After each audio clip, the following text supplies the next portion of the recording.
Hello educator. आज हम अर्थव्यवस्था के क्षेत्र के बारे में अध्ययन करेंगे।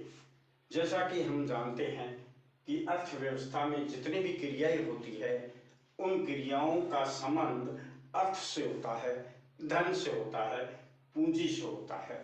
तो हम देखेंगे आर्थिक क्रियाओं के आधार पर जो अर्थव्यवस्था की क्षेत्र है उसको 3 भागों में बांट सकते हैं। पहला हमारा भाग होगा, उसका नाम है प्राथमिक क्षेत्र, दूसरा भाग है द्वितीय क्षेत्र और तीसरा है वो तृतीय क्षेत्र। पहले हम प्राथमिक क्षेत्र पर प्रकाश डालेंगे। प्राथमिक क्षेत्र है वो उन आर्थिक क्रियाओं को शामिल करते हैं। इस क्षेत्र में हम उन आर्थिक क्रियाओं को शामिल करते हैं जो हमें प्रकृति से प्रत्यक्ष रूप से प्राप्त होते हैं। यानी जो हमारा प्राथमिक क्षेत्र होगा उस प्राथमिक क्षेत्र में जितनी भी क्रियाएं आएगी, आर्थिक क्रियाएं आएगी, वो आर्थिक क्रियाएं प्रकृति से प्रत्यक्ष रूप से प्राप्त होगी। जैसे कृषि हुई, पशुपालन है, मत्स्य पालन है, वानिकी है, खनन है, उत्खनन।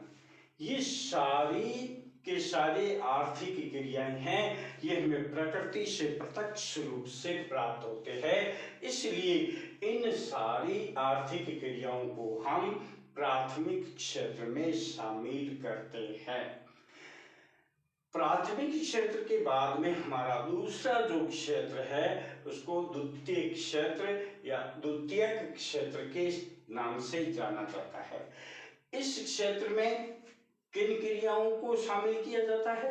पहले तो ये देखना होगा कि इस क्षेत्र में जो प्राथमिक क्षेत्र में जो उत्पादन हुआ है, कृषि से, पशुपालन से, मत्स्य पालन से, वानिकी से, खनन से, उत्खनन से जो उत्पादन के रूप में कच्चा माल हमें जो प्राप्त हुआ है उस कच्चे माल का प्रयोग किया जाता है द्वितीय क्षेत्र में। कैसे प्रयोग किया जाता है द्वितीय क्षेत्र में? मशीनों की सहायता से इन कच्चे माल को अन्य वस्तु का निर्माण करके प्रयोग किया जाता है। वस्तुओं का निर्माण द्वितीय क्षेत्र में होता है। उदाहरण के तौर पर अपन समझे तो कृषि से हमें गन्ना प्राप्त होता है। गन्ना क्या है? एक कच्चा पदार्थ है, कच्चा माल है। मशीन की सहायता से हम गन्ने से चीनी बना लेते हैं तो चीनी वस्तु का निर्माण हो गया। तो दूसरे क्षेत्र में कच्चे माल से वस्तुओं का निर्माण होता है। इसलिए हम कह सकते हैं कि प्राथमिक और द्वितीय जो क्षेत्र है इनका आपस में घनिष्ठ संबंध होता है। अब इसके अलावा द्वितीय क्षेत्र में क्या होता है? एक तो होता है निर्माण का काम, इसके अलावा विनिर्माण का काम होता है, विद्युत और जलापूर्ति। ये चारों ही मुख्य क्रियाएं द्वितीय क्षेत्र में होती है। कौन कौन सी? निर्माण, विनिर्माण, विद्युत और जलापूर्ति। अब अपन देखेंगे कि निर्माण और विनिर्माण इसका आपस में क्या संबंध है, क्या आशय है, क्या फर्क है, क्या अंतर है। निर्माण का अर्थ होता है आधारभूत जो ढांचा होता है। जैसे भवन हुआ, भवन का निर्माण किया, सड़क का निर्माण करना, बंदरगाह का निर्माण करना, ये आपका हो गया निर्माण।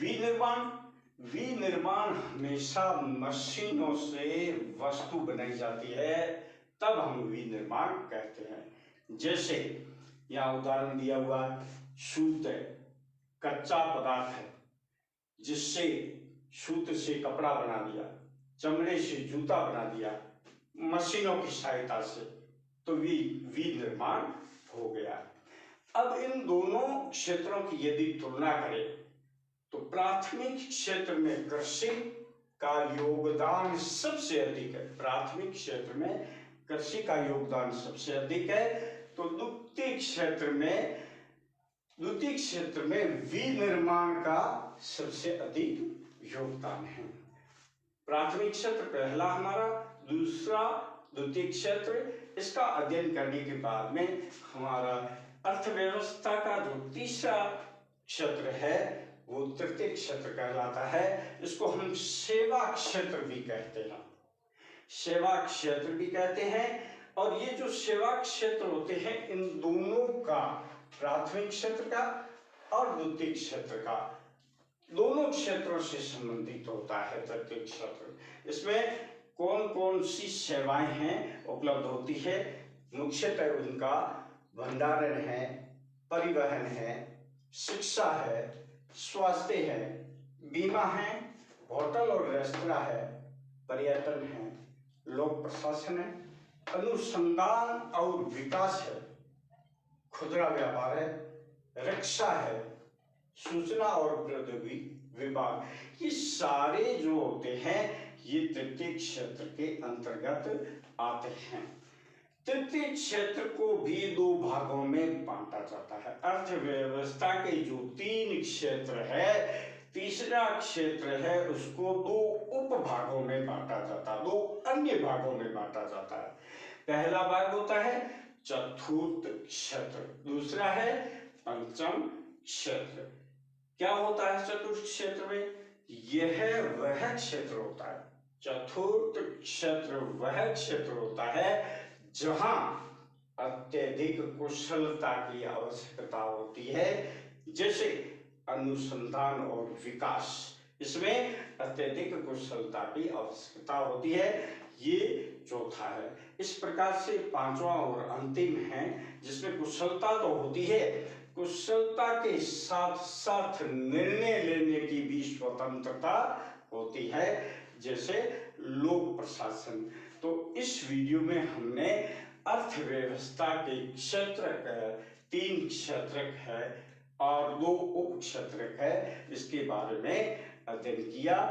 अब इन क्षेत्र का जीडीपी में क्या योगदान है, इसका अध्ययन, इन प्रश्नों का उत्तर जानने के लिए आप अगले वीडियो तक मुझसे जुड़े रहे।